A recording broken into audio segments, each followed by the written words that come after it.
राजस्थानच्या अजमेरमध्ये मुसळधार पाऊस सुरू आहे। पावसामुळे शहरातील रस्त्यांना नद्यांचं स्वरूप प्राप्त झालंय। दरम्यान याच पुराच्या पाण्यात एक नागरिक रस्त्यावरील पाण्यातून वाहून जातानाचा व्हिडिओ सोशल मीडियावर व्हायरल झालाय।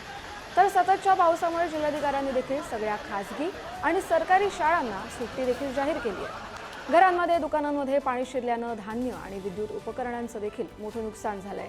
प्रशासनाच्या म्हणण्यानुसार शहरात 72 मिलीमीटर पाऊस पडलाय, तर हवामान खात्यानं 77.9 मिलीमीटर पावसाची नोंद केली आहे। तर दुसरीकडे मुसळधार पावसामुळे अजमेरमधील आना सागर तलाव ओसंडून वाहतोय आणि या तलावातील पाणी रहिवासी भागात शिरल्याने नागरिकांचे मोठे हाल झालेत। आना सागर चौपाटी परिसरात देखील पाणी शिरलंय, त्यामुळे चौपाटी परिसरात आजूबाजूच्या निवासी भागांमध्ये पाणी शिरल्यानं नागरिकांना मनस्ताप सहन करावा लागतोय।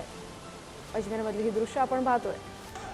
मुसळधार पावसामुळे तलाव ओसंडून वाहतोय आणि त्या तलावाचं पाणी आता मानवी वस्तीत शिरलंय।